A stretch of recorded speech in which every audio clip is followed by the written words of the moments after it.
Hey rappers, what's good? In this video, we're going to be talking about how Curtis King's podcast helped me to stop eating my growth money.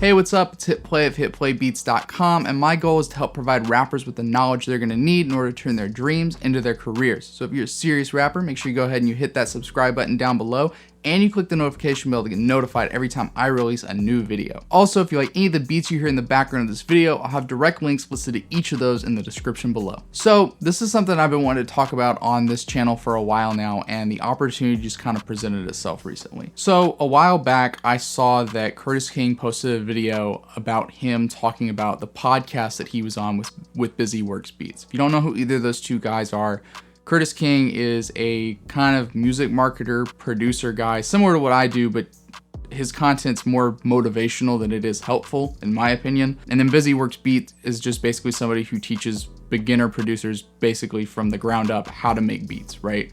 Very, very basic stuff, nothing too crazy.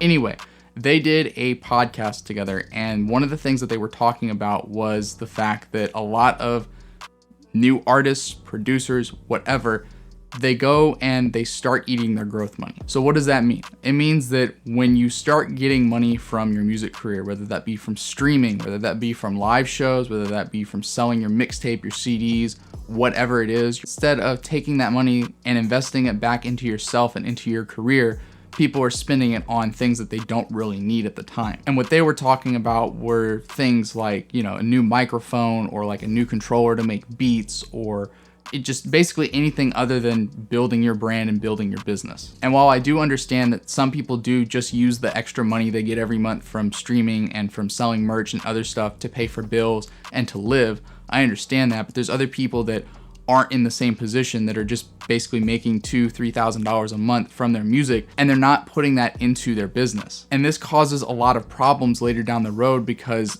you're not able to grow and facilitate growing effectively, because at some point you're gonna get stuck only making that $1,000, $2,000, $3,000 a month. And because you're living off that, or you're buying things that you don't need to, you're not gonna have the excess money to reinvest and go farther. I'll give it to you this way. Say you're spending $100, $200, $300 a month to make $1,000 a month, but then you're spending all of that money on stuff that you don't need, like, you know, new shoes, new clothes, new chains, like whatever, right?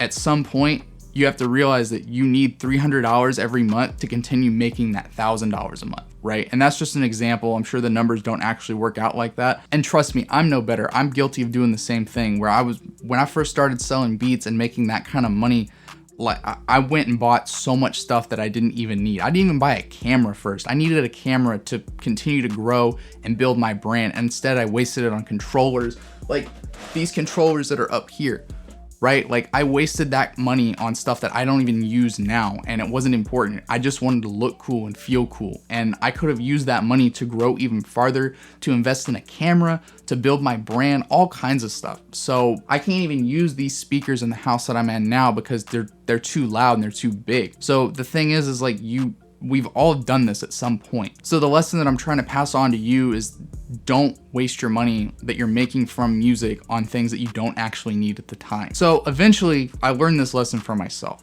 right? And so one of the things that kind of helped me to get better at not doing that and kind of looking at things differently, I took and split my bank account into two separate accounts. So you can go get a free checking account and do the same thing.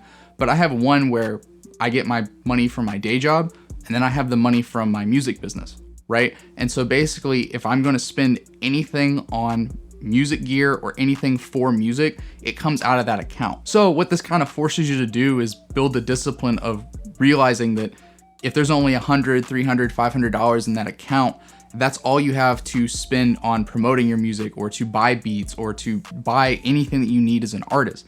So if you go and you blow that on something stupid like a dinner or like just whatever it is, then you kind of see that as like, wow, I just wasted that money that was for my music. That kind of mentality really helped me out in growing and facilitating and building my business. All right, so that's it for this video. I hope you learned something from it. If you did, make sure you go ahead and you hit that like button down below. If you have any questions, comments, concerns, ideas for future videos, go ahead and drop that in the comments below this video as well. If you need new beats, don't forget to stop by hitplaybeats.com. And until next time, guys, here's some more videos.